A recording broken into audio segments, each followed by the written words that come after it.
Hello everyone and welcome to my new Redstone guide. Here I'll be covering most of the Redstone components and their basic functions, showing you how they can be used so you can understand them better and build basic circuits. You may know some or all of the things I show you today, but if you don't, then hopefully this video will be exactly what you've been looking for. I'm going to try and keep this simple and stick to the basics, as I am planning a more in-depth video on Redstone circuits to be released after this one. I'll also be leaving a link in the description for anyone wanting a download to this world to play around with and refer to later on if they need. I've spent many hours digging into the wiki to verify this information, get everything correct, and have provided these book and quills to anyone wanting to read up further information I may have left out in the video. Can you guys hear my cat in the background? He's playing in a shopping bag. Can you guys hear my cat? He's playing in a shopping bag. I've been trying to record this without him doing it, but he just won't stop. Every time I go to record, he just makes more noise. It's life. Now, in this video, I will be referring to redstone ticks and game ticks. Now, it's important to understand these are not the same. These are not. One redstone tick is equivalent to 2 game ticks. Therefore, there is 20 game ticks per second. However, there is only 10 redstone ticks. Just something to note before we get into the depths of it.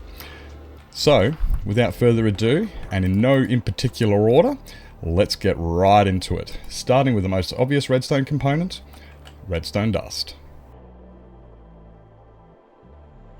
Redstone Dust is a vital component to any redstone build. It can be used to transfer signals and craft other redstone components. However, it is not always used in redstone contraptions. Some of you may have heard of a dustless contraption. Now, when redstone dust is placed on a block, it is known as redstone wire, as you can see in the top of my screen just there.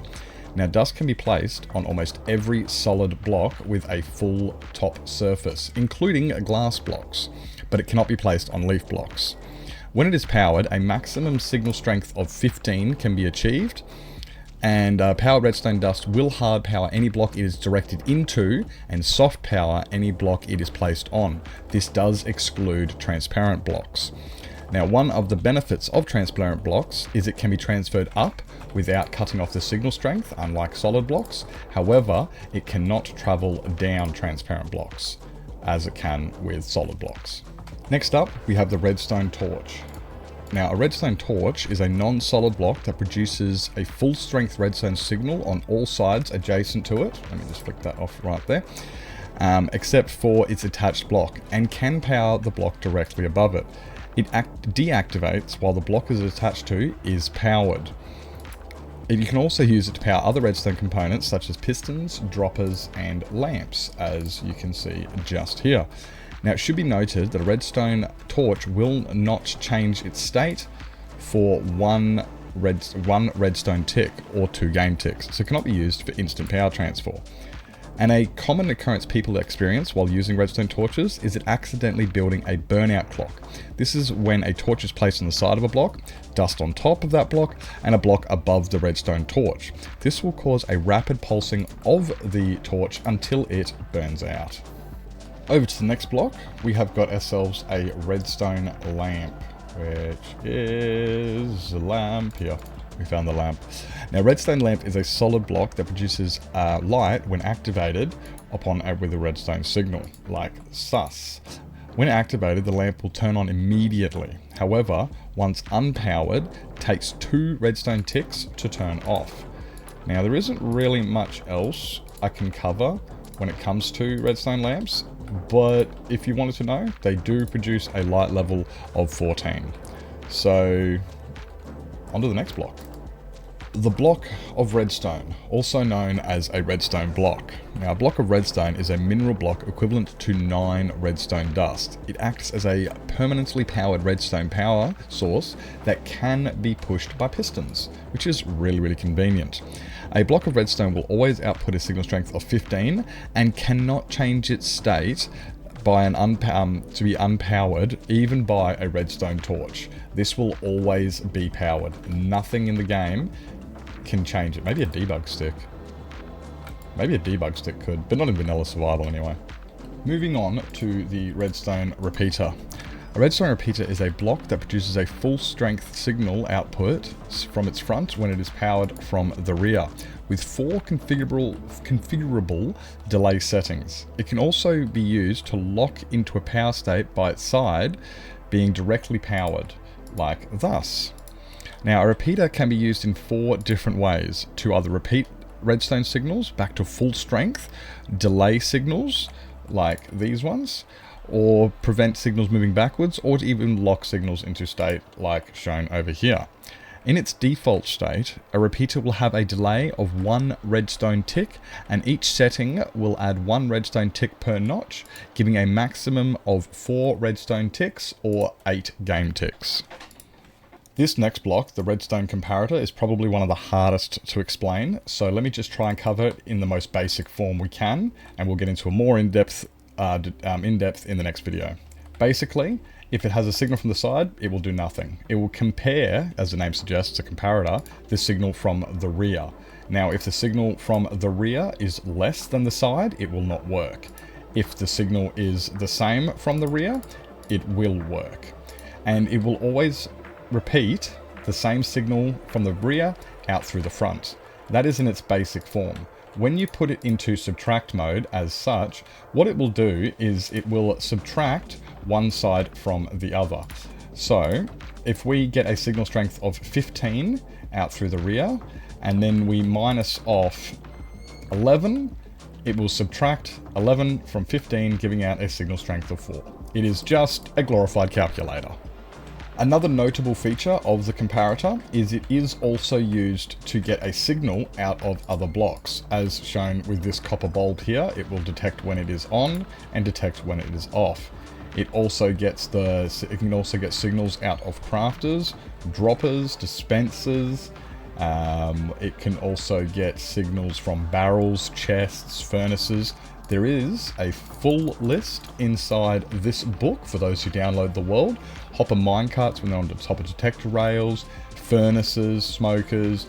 You can get all the chests, the beehives, cauldrons, even end portal frames. There is a lot. These are the most basic things that people will use a comparator for, is just to get a signal out and find out how full a container is.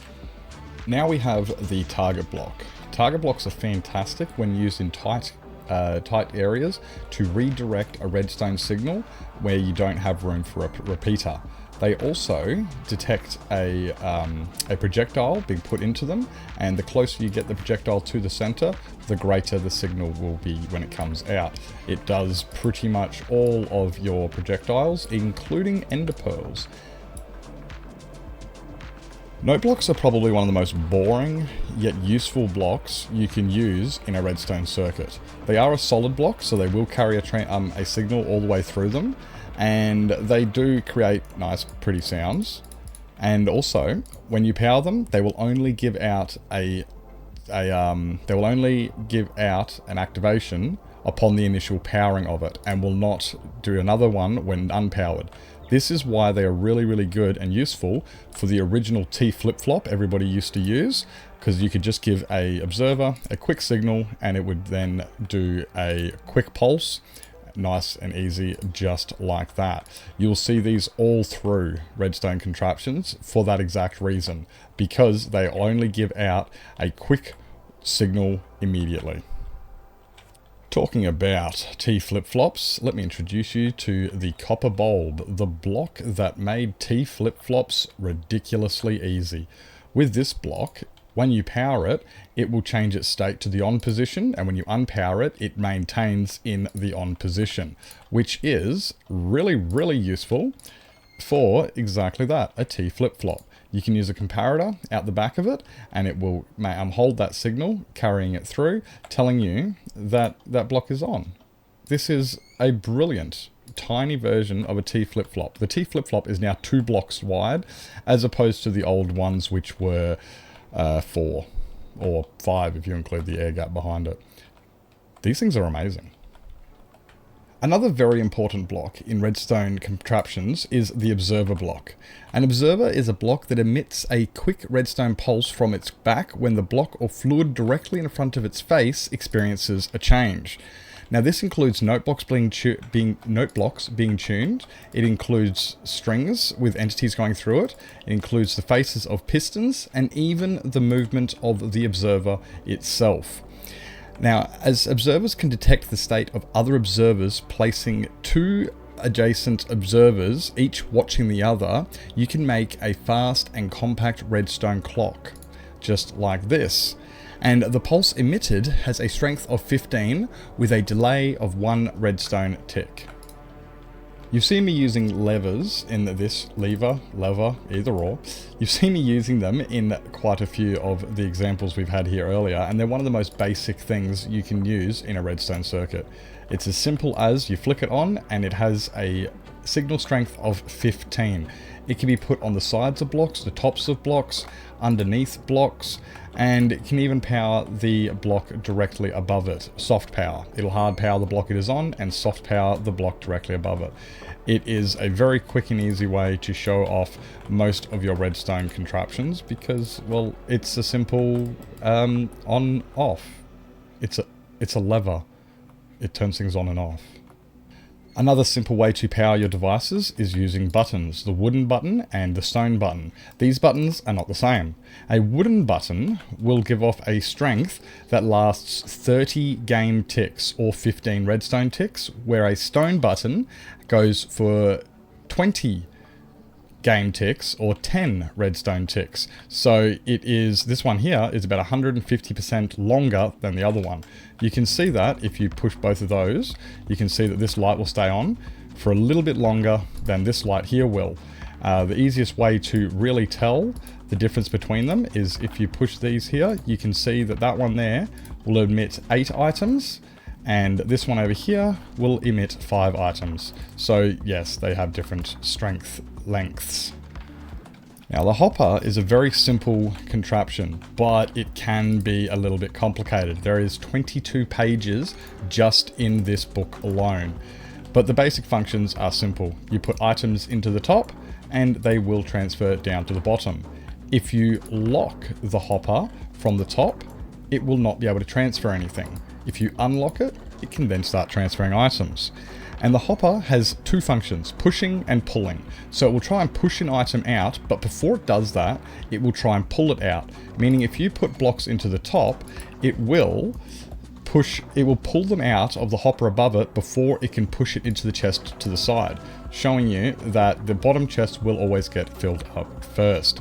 And the delay it takes is about 4 game ticks, meaning you can move 2.5 items every second. Just a reminder, anybody who would like to, you can download this world. If there is more information that I have missed in the videos, for instance, 22 pages worth of information on hoppers, you are more than welcome. You can download this world, you can come through, you can read all of the information up for yourself, you can play with any of these contraptions, you can learn a little bit. It is available in the world downloads. Also, feel free to ask me any questions in the comments and I will see if I can answer them to the best of my ability. I'm not an absolute redstone guru, my name is not Purplers, however, I do know the basics, so I should be able to cover any simple questions you have. The newest block in Minecraft Redstone is the crafter. Very, very simple. All you have to do is you put in the crafting recipe, just like you would a crafting table, and when you power it, you will get out the corresponding crafted block. It also has the fantastic ability to, when you disable one of the slots, it will have that same signal strength coming out of a comparator, which you can use in a great array of redstone contraptions. A very, very notable one is building yourself an auto crafter. So every time it gets a signal strength of 9, it will come out, and then you can use this one here to have a compared strength, just like we learnt in comparators earlier in the video, and you have now got yourself a very simple auto crafter.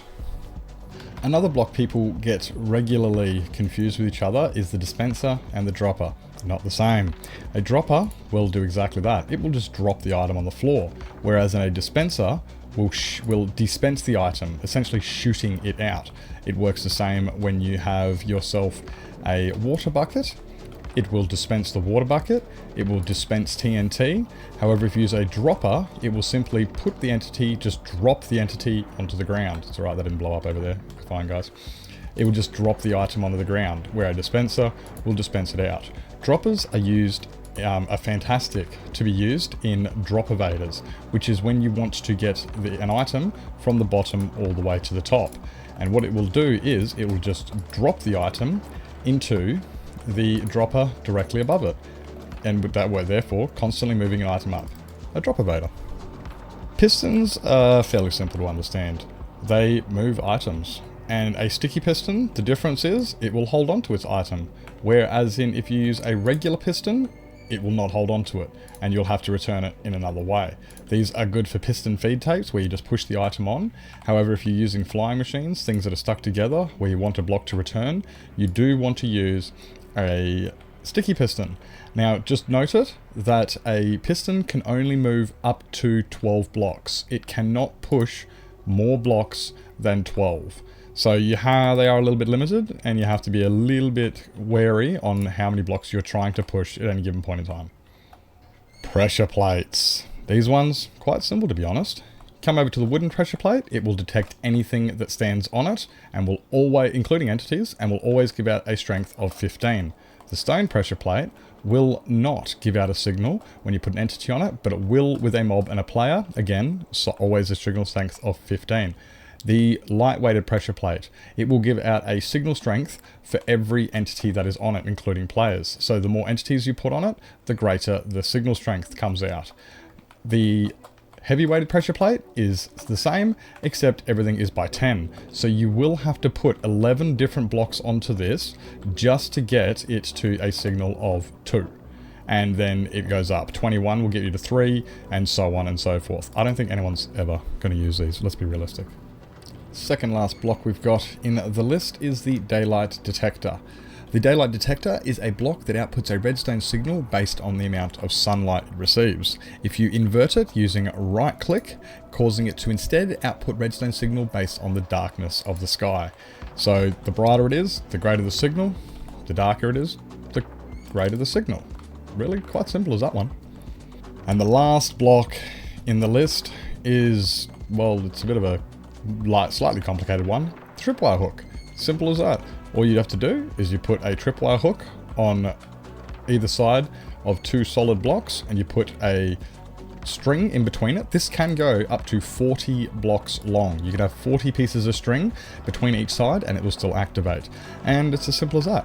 You put a item going through it, or you walk through it, and it will send off a signal. These also, people may not know this as much, they can actually intersect each other.